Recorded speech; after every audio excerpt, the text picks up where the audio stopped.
Hi, I'm Terry Mullane with Parks Lincoln at Tampa and Parks Motor Group. Super excited to be here today to talk about the Crisis Center at Tampa Bay, who, if maybe a well-kept secret to some folks in Tampa Bay, but if you've ever been in crisis or had a family member that's been in crisis, you know about them because they're here for you.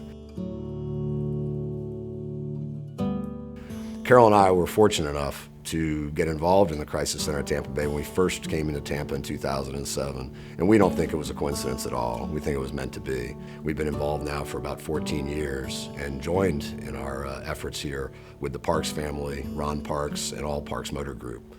Our commitment to the Crisis Center is steadfast. I was fortunate enough and privileged to be on the board of directors for a period of time where I learned just how deep the Crisis Center is involved in Tampa Bay, and also learned in 2009 just how the Crisis Center readies themselves. When difficult times hit, the Crisis Center is there for everybody involved. And when COVID hit, the Crisis Center was no exception. They went to work, and we were here to support them all the way.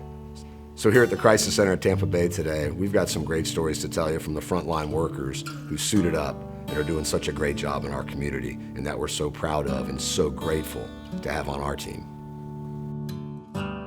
I'm Clara Reynolds, President and CEO at the Crisis Center of Tampa Bay. I want to thank Parks Lincoln so very much for the opportunity to share the work that we've been doing here at the Crisis Center of Tampa Bay during COVID-19. Our mission is to ensure that no one in our community has to face crisis alone. And I think we could all agree that there has been no bigger crisis for our entire nation than COVID-19.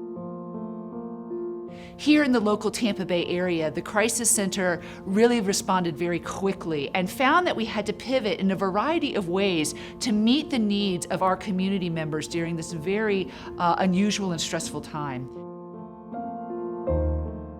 We were lucky enough when the pandemic first hit to kind of transition into teletherapy services, which we had never offered before.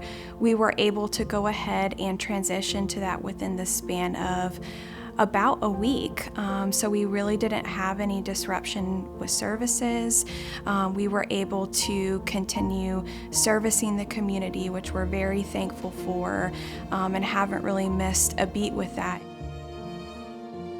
Shortly after Carol and I got involved in the Crisis Center at Tampa Bay, we learned of TransCare, the ambulance operation, which plays a great role in supporting and funding a lot of the services that we provide here at the Crisis Center at Tampa Bay.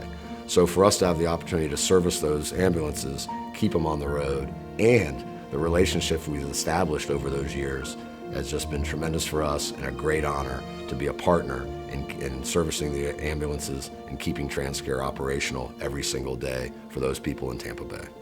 It's been a wonderful ride, but recently in the last year with the pandemic, it's been a different shift. We've had hardships, we've had successes. It's been crazy. We've done everything from mobile testing to doing standbys by vaccine sites, so we've kind of just gone along with whatever is needed from us by the community. It's gotten quiet on the call side and the call volume, and it's gotten very heavy recently, just because of the different kind of illnesses, traumas, that plus the COVID-related stuff. It's been wild. I've been here at the Crisis Center for just over 3 years.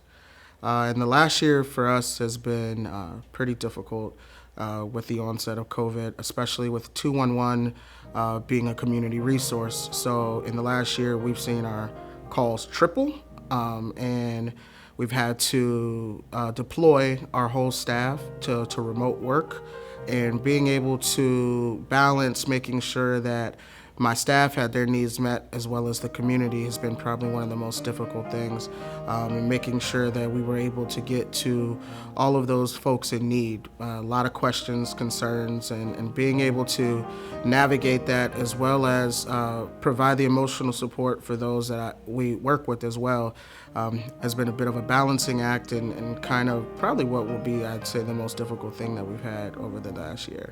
One of the reasons why we so love Parks Lincoln is that we run a 911 ambulance service. Because again, there is no bigger crisis than when you call 911 in a medical emergency. All of our vehicles are serviced at Parks Lincoln, and this partnership that we've had with them has been unbelievably incredible for our community. In COVID, though, specifically, we really had to pivot because surprisingly, individuals didn't want to call 911 in a medical emergency. They didn't want to go to hospitals. But we recognized that there were things that our community needed, particularly around COVID testing. And thank you so much to the Lincoln Motor Company for giving us the opportunity to partner with us today to recognize those folks that we've come to know over the years and work so closely with. They deserve it. Without them, the community would not be in the shape it is today in battling together the COVID fight.